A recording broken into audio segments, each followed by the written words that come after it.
Met with the Rotary Club yesterday's last speaking engagement of 2025 offseason as we were getting ready for LSU football, a month and 6 days. He had a couple of quotes kind of catch the web, get on fire, talking about he's a little Death Valley Jr., talking about Tyrann Mathieu, all these different things. Brian Kelly, what I thought was a really good Rotary Club from him, a really good speaking engagement. I think he did a very good job. Obviously, his tune was very similar to what it was last week at Media Days, where he got up there and he said multiple things about Game 1, Clemson. One of the quotes, when we talk about what adjustments we were making in 2025 into 2026, it's number one, let's put out a goal for the first time. Let's not talk about anything else but 1-0 against Clemson. He then follows up by saying, I'd get on a plane or a bus or a train, and I would go watch the Clemson game because it's going to be exciting, because our players set that as a goal, and a goal that is attainable. It's specific, it's challenging, and they are driven for it. Well, you can see my excitement, and if I'm excited, you should be excited too, because it's going to be an exciting, exciting time for us. There's no doubt. He said this is a team that is comprised of players who understand attention to detail and are following the right leaders within the team. He named Garrett Nussmeier, Whit Weeks, Bo Bordelon as three of the guys helping get their shout-out to Reed Darcy and Scott Rabley of The Advocate for their work covering Rotary Club yesterday. Look, he definitely had the same tone that he had, the same confident tone, and that's what it's supposed to be when you're going to talk to the Rotary Club. You want to portray that type of aura, I guess, when you're on the microphone. I thought it was a great job by BK on Santa, and the way you really want to break it down when you're talking about a lot of emphasis being put on Game 1. Me and Lloyd and Jonathan were talking about it before the show kicked off this morning. The way his tune has changed from last season to this season, or off season to this off season, where's this 1-0 thing coming from? And obviously a lot of it stems from the fact that they've lost the last three. Okay, but what are the ins and outs of the real reason why he's speaking about it with this much candor? Brian Kelly is a very well thought out and meticulous person when it comes to these speaking engagements. When he gets up on the podium, when he's on the microphone, he's not going to get caught saying anything he doesn't want to say. And I think that's part of the appeal why LSU hired him. Because you were caught up with two guys before him that would literally say anything at the podium. Like, you didn't know what they were going to say. And Les didn't know what they were going to say either. That was the change of pace LSU was looking for when they go get a guy like Brian Kelly. Not to threaten murder. Right. Like, you know what he's going to say. Coach admits the third secret family. And he's not going to say anything that's way out in left field and catch anyone off guard. Everything he says is very, very thought out. And so using that background knowledge and then reading things like, it's number one, let's put out a goal for the first time. Let's not talk about anything else but 1-0 against Clemson. The question would be, why is he saying that so much? Now, part of it could be to assure the fan base that is obviously very stressed about week 1 because of what's transpired the last 5 years, but definitely the last 3 under Kelly's tenure. The other thing is looking at it and saying he's obviously being this open and honest and transparent about Game 1 because he feels good about it. He would not be saying these things if he was not confident in their ability to get the job done against Clemson, because that would literally be setting yourself up for failure. If you didn't know what you had or you weren't confident in your team to beat Clemson, you would not continuously go into the microphone and say, hey, we're focused on 1-0. We're planning on going. That's our goal, to go 1-0 to take down Clemson in Death Valley Jr. and all, like, saying these things. He's saying them, in my opinion, because he's confident in their ability to get the job done. I don't think Brian Kelly would be irresponsible to placate to the fans to that extent where he sets himself up to be put in that sort of position. I think that's a really good way of looking at it, because my first reaction to this whole thing was kind of negative, because it was like we were talking about earlier, Lloyd. Like, it sounds like he just discovered what a goal was. Yeah. Like, the concept was new, and he was kind of excited about it. You know, like, you can say a thing and then work towards it, and maybe it'll. But it's taking a step back and looking at it from a more positive light, like knowing what we do know about him, I actually do think that does make a lot of sense. Like coming in and not trying to just judge right away and take this negatively. Like I think that, yeah, it's because he knows all the pieces are in place. Yeah. Like he's not irresponsible. He's not up there fully loaded. This is the same guy. I'm just saying, same guy that said, "Judge me on year 3." Got judged in year 3. Didn't exactly enjoy what the judgment was. Then he goes back and says, "I want to have a positive day." I'm just saying, like he has been irresponsible at the podium at times, where he's trying to pervade this sense of confidence of like, this is what it's going to be, this is what we're going to do, judge me on this, and it's like you're putting this thing out in the ether before year 3. Year 3 happens, you lose the first game. And it's like, so if you're going to judge me on year 3, you would think the impetus of year 3 would be to go 1-0, but it does feel like, oh shit, maybe I should start winning week 1 games, which is just still a little bit. I don't know how that's a revelation to him. I don't think it's being said as a revelation. He said it himself. He's like, I usually don't go all in on week 1. He didn't say all in on week 1 in specific writing. I definitely think your negative perception twists it. How did he say it? I'm pretty sure that he says he never puts the emphasis on all of my emphasis on week 1. Yeah, it was close to the phrasing. I don't know, but I don't think that the judgment on year 3 thing was all that irresponsible. No, but you better make damn sure that you're good. Well, I think that it got thrown out whenever his mistakes of that staff got thrown out. That's when the quote should have been removed. But he said it no longer applies. Like it doesn't, and so like I don't think that this year 1, 1-0 game 1 thing is irresponsible whatsoever. And look, I'm not the biggest Brian Kelly fan. I'm not going to bell cow for BK. I'm not a BK defender and whatsoever. He has made mistakes leading up to this point. There's no reason LSU doesn't win a national championship in 2023. It's a mistake that falls on Brian Kelly that did not happen.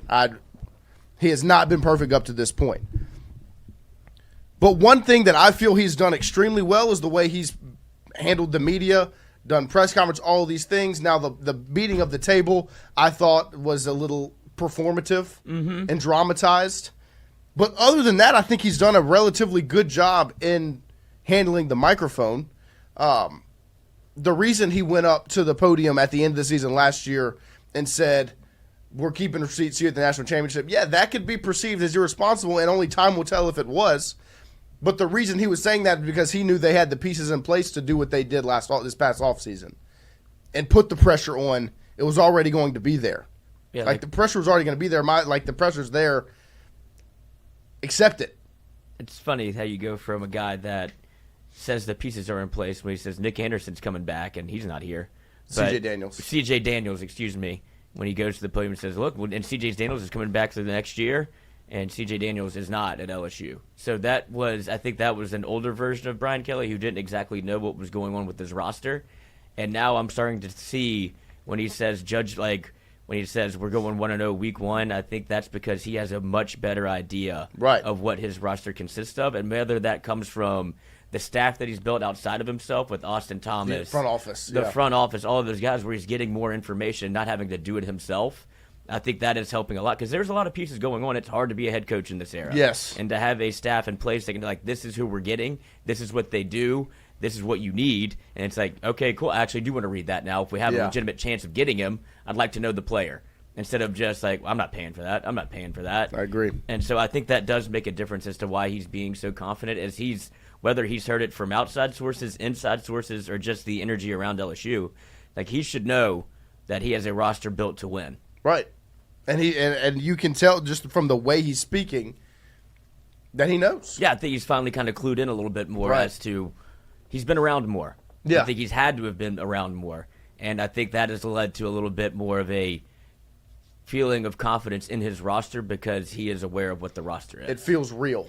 Last year, all he talked about was Will Campbell, Emory Jones, and I'm real excited to watch Garrett Nussmeier play. Right. Well, it felt very much, here are the bullet points. Check all of these. Elaborate on the ones that you feel more comfortable with. Make some jokes. Be sarcastic here, there. Don't ask, be careful if you get asked about players' names at different positions. some of those things where you saw the slip-ups of who's number 14 or what like all, these different things that had come up. That's no longer the case when he's in front of the behind the microphone anymore. Like, it's very much, we are confident, we're focused on one, like, putting them in the position, because even if they lose, want to know, the pressure was going to, like, if they lose game one, that pressure and the blame was going to fall on him regardless of what he says in the microphone. This is a win-win situation for him in terms of how he's perceived in the media, because Clemson, true away game, good team, and at least you knew that you were supposed to win the game or try to win the game, and it would be like, well, he said they wanted to do it, they didn't get it done, but at least he tried, I guess. Is that a positive spin? It's also because he's just confident in their ability to do it. But if they don't, you say, like, all the right things, like putting yourself in the position where all the right things have been said, there's nothing to go back and look at when the game gets dropped. Yeah, at least they were focused on it. But you're focused on it, you're prepared. Now it comes down to what does it look like on the field. Right, and that's what if they don't look prepared. Right, that's when all of this comes back to bite you. Right. And so I would assume the reason he's as comfortable saying this is because, like Lloyd said, he trusts in the guys outside of him, like Blake Baker, Joe Sloan, Brad Davis, Alex Atkins, Kevin Peoples, Corey Raymond. Go down the list of these assistant coaches to have the guys prepared, have the game plan put in place. Clemson is returning a whole lot. They're going to look very similar to what they looked like last season. Now, there are going to be differences. Obviously, players develop and grow, and they've added portal pieces, all these things. They're returning really their entire offensive line, their quarterback. Like, the offense for Clemson looks eerily similar to what it looked like last year, so I would assume they are prepared and ready. The only thing that can come back to bite these quotes isn't a loss specifically. It's what the loss looks like. If you lose 34-31 in a hard-fought football game where you didn't shoot yourself in the foot and lose, I've said it countless times, this is the most acceptable game one out of the last four to lose, because Clemson's going to be probably a top 3 team, and you're playing at their place. It would be the most acceptable. And if you lose a hard-fought game where you played well, they had the ball last and kicked a game-winning field goal or what have you, and you didn't make mistakes, that's the only way this can come back and bite you. But if it's year 2 Florida State, if it's that, or if it's burn it down. Even USC last season, where it's your fault you didn't win that game. They played so passive in the second half, and they played to keep the 17-10 lead or whatever they had, rather than playing to make it 24-10. Go win. Or 31-10 or 27-10. Rather than do anything, go win, they tried to play it safe and lean on that defense. You got every ounce you could get out of that defense against USC last season. You couldn't get 4th and 1 or 3rd and 2 multiple times to get the first down and keep it moving. Chris Williams, but will people view it as acceptable? No, because of what's happened the last 3 seasons. 0-1 isn't really going to be acceptable, but on paper it is. But that stock that could be there to help you do that is drained, gone. There's no stock with the fan base to say, hey, this is the best team we've played out of the season openers. This is a true away game. All of these things that should play in your favor aren't going to. And he has to say these things to kind of win some of the public perception back over from the fan base. He's had to have heard, I'm not sure if I'm going to Clemson. I'm not sure if I'm making the trip. A lot of people aren't doing it. Yeah, a lot of people aren't. And it's because your history of your record in week 1. So it's like now you're saying, look, I'm really focused on this. Y'all should be too, because I think it's going to be a hell of a football game. But I think we're equipped enough and we're going to be prepared enough to win. Yeah. To go into, what did he say? I believe this is it. People talk about, well, what's your process? It is to build those traits in our players so they can deliver when their best is needed. You want attention to detail on 4th and goal. You want great habits when they're needed, when you're on the road and you're playing in Death Valley Junior, not the Death Valley. That's what you need. You need those traits on a day-to-day basis. And look, that quote will be taken out of context over the next month and 6 days. I don't know I think the context is there. Well, I'm just saying, like, the context is where he's at.